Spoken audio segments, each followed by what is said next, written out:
দেশের তরুণ প্রজন্ম দেশ গঠনে ভূমিকা রাখতে পারে বলে জানিয়েছেন সেনাবাহিনী প্রধান জেনারেল ওয়াকারুজ্জামান।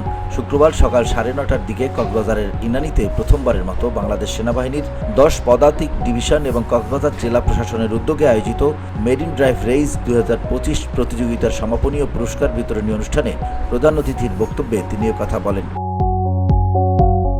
সেনাপ্রধান বলেন, দেশের তরুণ প্রজন্ম একটি সুস্থ জাতি ও দেশ গঠনে ভূমিকা রাখতে পারে। তাই কক্সবাজারের নৈসর্গিক সৌন্দর্য বিশ্বব্যাপী উপস্থাপন এবং সর্বস্তরের সুস্থতার চেতনা জাগ্রত করার লক্ষ্যে রাইট ফর গ্লোরি এই বার্তাকে ধারণ করতে হবে।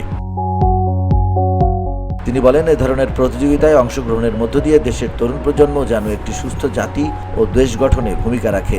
ধুলো, ময়লা ও ক্ষতিকর ধূলিকণা থেকে নিমিষেই মুক্তি দেয় চৌধুরী এয়ার পিউরিফায়ার। এর শক্তিশালী সাকশন ঘরের কোনায় কোনায় লুকিয়ে থাকা সকল ধুলা টেনে ফিল্টার করে এবং বের করে আনে নির্মল ও স্বাস্থ্যকর হাওয়া।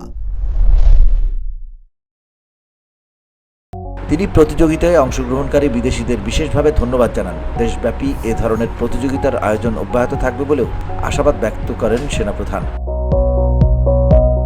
VOD Bangla news desk.